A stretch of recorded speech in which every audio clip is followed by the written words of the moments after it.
This is our 4th annual 10 Tampa Bay March Madness bracket. We now have Alex Smalley stepping up to the plate, and there's a lot of pressure on you because the last 2 or 3 years we've had at least one pick in the championship. Of course, Davis Love III still holds the top title for having both championship teams in it. I know you're very excited being a Duke alum. Absolutely. And what is harder, I asked you this off camera, but what is harder, filling out a bracket or hitting a hole-in-one on 17 at TPC Sawgrass? Probably the bracket. There's so many things you have to pick, and it's difficult to fill out at times because there's a lot of obviously really good teams playing. It's hard to pick upsets because there's a lot of 4 or 5 seeds that you see that you think are really good on paper, but you just never know this time of the year. It's a lot of fun. Well, we're going to get right into it as we have the Sweet 16. We've already filled that out, and we have Auburn versus Texas A&M. You talk about upsets. We're not going to see that in the South. You think it's pretty chalky over here? Yeah. I mean, Auburn's been #1 seed for most of the year, so I'm choosing them to beat A&M. A little SEC matchup in the Sweet 16. I think Auburn will handle that. The last time Texas A&M and Auburn played, Texas A&M got the win, so a little redemption for Bruce Pearl and company. Yep. And now we got a 2-3 matchup here: Iowa State, Michigan State. Yeah, so, I mean, obviously, Tom Izzo, legendary coach at Michigan State. Iowa State, I wasn't so sure about. I feel better now after having lunch with the agent a few minutes ago. He said baseball here. I filled this out before I had lunch with him, but he said that Iowa State had some injury problems a little earlier in the year, but they're back to healthy. So I ended up picking Iowa State to beat Michigan State. I think Iowa State might have been the 3 seed. Michigan State was a 2 seed. And this is also another rematch that we'll get into a little bit. But now we're going to move down to the West. Obviously, a very popular team here with Florida making it. They have looked great winning the SEC tournament. And they're taking on your first upset pick here, Colorado State, the Mountain West champions. Well, I didn't know that either, so that makes me feel better about them too. It's always hard to there's always a couple Cinderella teams that you get that at least make the Sweet 16. Colorado State was one of those for me, but ultimately I ended up choosing Florida to beat Colorado State in that matchup. As you mentioned, winning the SEC championship, they're playing some pretty good basketball right now, so I think they'll continue that. And one of the big keys, you do always want to at least have one double-digit seed entering the Sweet 16. I know you got a couple here, but we got a fun little matchup of the 6 seed Missouri taking on the 10 in Arkansas. So St. John's, Kansas, Texas Tech, all out here, and we got some fun cooking in the West. Going back to the round of 32, I think I had Arkansas playing St. John's, a little Rick Pitino and John Calipari matchup, which I think will be pretty good TV if that it would be interesting that Calipari couldn't get it done with Kentucky and then all of a sudden goes to Arkansas and makes it to the Sweet 16. I think in this game I picked Missouri to beat Arkansas. I know we talked a little earlier off camera that I have a lot of SEC teams in the Sweet 16. They're a pretty strong conference this year. Very much so. And we've got 4 of them in the Elite 8 on that side of the bracket. Yeah, we're going to, 14 teams out of the SEC made it to the tournament. A lot of respect there. Calipari makes it to the Sweet 16, but then he's out. I have a feeling I know where you're going in the East here with Duke against Oregon, but Oregon always a stingy team. Dana Altman, a great head coach for them, but you got a good squad there in Duke. Yeah, I feel pretty good about the way that Duke's playing. Obviously, Cooper Flagg going down the ACC tournament was kind of a scare for everybody. And they still win it all. And they still won. I mean, they've got a really solid team. They've got a few guys coming off the bench that can play really solidly. A couple big guys. Ultimately, it's hard to pick against Duke this year. I haven't picked them to win it all the last few years, but I kind of save that for as we get later into the board for all the analytical people out there, Duke, one of the best we've ever seen in the Ken Pom era. Now we got Wisconsin, Alabama, so we got a 1, a 5, a 2, and a 3 here. Who we got coming out as Alabama, made it to the Final Four last year. Yeah. I mean, I think Alabama might have been one of the top 2 or 3 teams in points per game scored this year.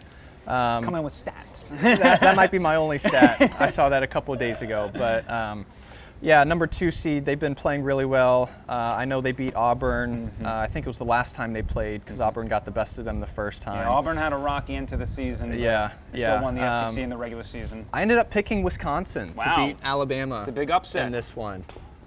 Wisconsin's got a couple of great guards in their team. Greg Gard, a phenomenal head coach, might finally be able to push forward with this team. Yep. Now moving down to the Midwest, Houston versus McNeese State. Your only other one, but your second double-digit seed making it in. Will Wade getting to the Sweet 16. Houston, one of the best teams in the country. Who you got here? I picked Houston. Like I said earlier, it's hard to really pick a double-digit seed team to go decently far into the tournament. The NC States of the world from last year don't happen very often. They don't, but there always seems to be at least one that makes a run. Yep. It's just hard to pick upsets, but I think Houston will get them in the round of 16. Yeah, there. they're a wonderful operation. We'll get more into them as they keep moving down the bracket. Kentucky, Tennessee, fun little 2-3 matchup here. SEC matchup again. Calipari leaves, Kentucky back in the Sweet 16. Right. Who you got? Another SEC matchup. I know we had a few over on this side. I ended up picking Kentucky in this one. Wow. I know Tennessee has played decently well near the end of the year. I think they might have played Florida in the SEC championship. Is that correct? They did, yep. Yeah. They So lost in that game. they've been pretty strong. I know Kentucky, blue blood basketball school.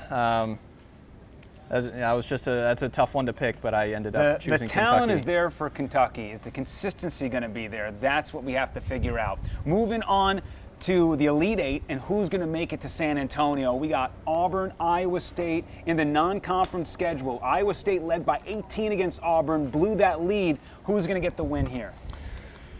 The number one overall seed is not continuing on into the Final Four. There we go. I picked Iowa State.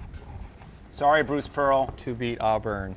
You will not go to San Antonio, and this will be a fun story to have the Cyclones there. They travel well. Now we got Florida, Missouri. Missouri beat Florida in the regular season at Florida. Who comes out on top? I stuck with the SEC champions in this one, so I picked the Gators. Florida beat them in the SEC tournament. They're going to do it again right here. They're off to the Riverwalk. I'm sure Missouri will give them a run. They'll probably not feeling great after that loss in the SEC championship. Missouri, great offense. The defense is where they struggle the most. Florida, wonderful operation there. All right, Duke, Wisconsin. Yep. You know, Cooper Flagg, one of the best prospects we've seen in quite some time. Is he going to the Final Four? He certainly is. Yeah. That's what I thought. Con Knupples, a Wisconsin guy, is on Duke, one of the freshmen from Duke. I think that was a championship game, Duke-Wisconsin, a few years back. The last time Duke won. That's correct. With Frank Kaminsky Kaminsky was on that team. So a little matchup there. Ultimately, I picked Duke to beat him. I think Okafor was on that Duke team. He was, yeah. That was the year before I got to Duke. Yeah, so the last time it's they won. time. They're due. And I have a feeling that's foreshadowing. Final one, Houston, which potentially could be moving not too far away into San Antonio. That's right. Against Kentucky. Emmanuel Sharp, Tampa guy, huge part of this Houston team. Yeah, I mean, one seed. Kentucky might have been a 3 or 4, probably a 3. I picked Kentucky over Houston. Going with the blue. Look, Big Blue Nation's going to love you for that. Certainly big fans of this selection. Houston has always been that close, and Kelvin Sampson, you're going to continue to be that close in this bracket. All right, so we're in San Antonio.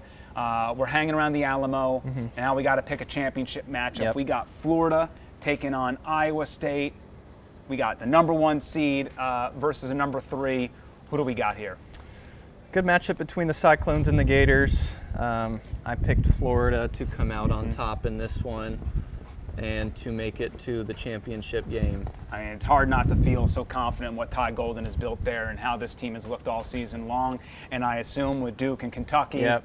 Blue blood matchup right there. That's right. Florida Duke, that's going to pay the bills right there. Yep. You said it. Florida versus Duke. I think Cooper Flagg can stay healthy and Duke can stay healthy, that they'll make a deep run, and I picked them to play Florida in the final. And I think this would be great for college basketball. Florida-Duke does not get much better than this championship game. Ultimately, who's cutting down the nets? I mentioned I haven't chosen Duke in a long time to cut down the nets.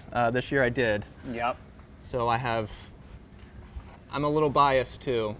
That's understandable. Since I graduated from Duke, but I have Duke winning it all this year. It's going to be the team of some of the best freshmen we've seen assembled Absolutely. on one team at once versus some wily vets and what they got going in Florida. Duke, you heard it here, national champion. We have yet to have a national championship selection. Hopefully that's not foreshadowing. This could be the first year that happens. Alex, got to make sure you sign the bracket as we finalize the picks here. You can sign up here in the top corner.